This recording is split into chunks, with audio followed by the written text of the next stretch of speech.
थोडं थोडं घे. कुणाची करत होते? शंकर भगवान. कुणाची? शंकर भगवान परमात्म्याची. पहा, नरहरी सोनार एकच सुंदर शिव शिव शिव. काय पण म्हणजे शिव शिव शंकराचंच नाव घ्यायचे.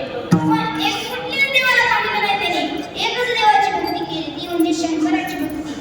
पण पहा, असा प्रसंग आला की एक नवरा बायको जोडपं होतं. त्यांना भगवान परमात्मा म्हणजे पंढरीच्या पांडुरंगाला कंगोरा घालायचा होता, ते पण सोन्याचा. मग आता सगळीकडे चौकशी केली, सोनार कुठं आहे, ते कुठं आहे. आता एकच सोनार आहे, त्यांचं नाव नरहरी सोनार.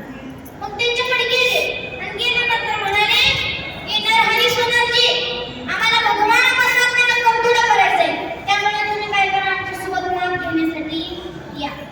पण नरहरी सोनार म्हणाले नाही नाही नाही, मी नाही येऊ शकत.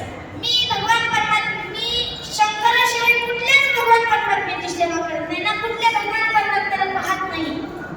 आणि मग सांगितलं ते त्यांना म्हणाले तुम्हीच माप घेऊन या. त्यांना दिलं, जाऊन माप घेऊन आले ते जोडपे. परत आले, म्हणाले घ्या माप घेतला, करदुडा दिला बनवून. भगवान परमात्म्याला घेऊन गेले आणि करदुडा घातला तर काय पडला? आठवडा पडला. परत आणलं, आठवडा 2 इंची बोटं वाढवा.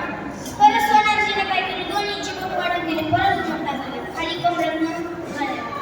काय करायचं? तुम्हीच चला नरहरी सोनारजी. पण त्यांनी म्हटले मी काय येऊ शकत नाही. मग आता काय करायचं? तुमच्या डोळ्याला आम्ही पट्टी बांधतो, तुम्ही फक्त काय करा, कमरेचं माप घ्या, परत या म्हटले.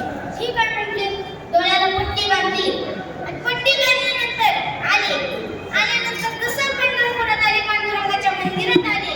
मंदिरात आल्यानंतर त्या भगवान परमात्म्याच्या मूर्तीसमोर येऊन उभा राहिले आणि डोक्यापासून पूर्ण खाली हात फिरून लागलेलं शंकराची पिंड ना, त्या हाताला लागली शंकराची पिंड. पट्टी काढा, माझ्या भगवान शंकराची मूर्ती आहे, तुम्ही मला फसवलं. पट्टी काढली आणि कोण दिसलं तर पांडुरंग परमात्मा दिसले. पट्टी झाका, पट्टी झाका, पट्टी झाका. परत पट्टी झाकली. काय झालं? आता कोण दिसलं? पांडुरंग परमात्मा.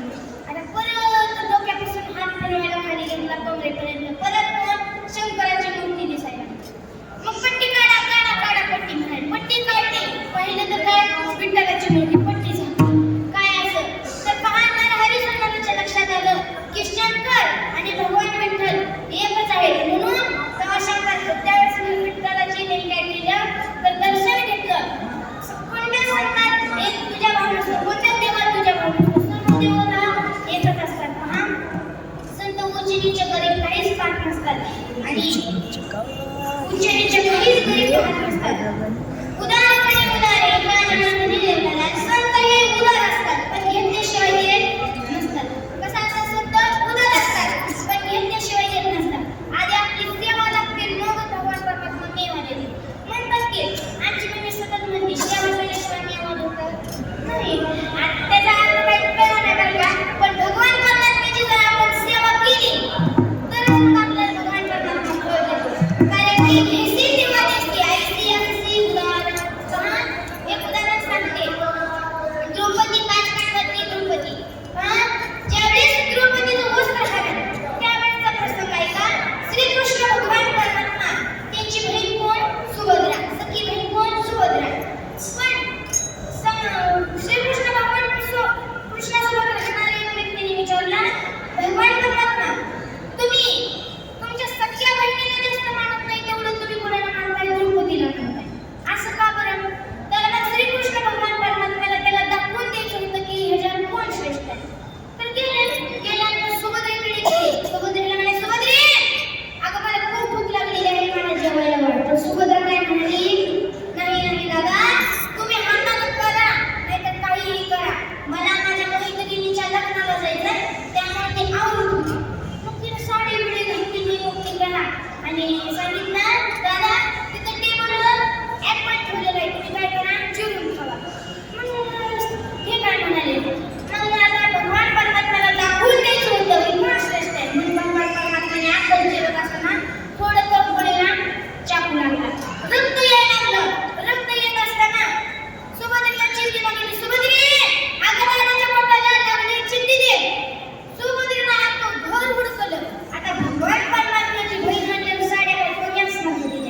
भगवान परमात्म्याची सेवा करा, साधू संतांची संगत करा, संगत चांगल्याची करा, व्यसनाची करू नका.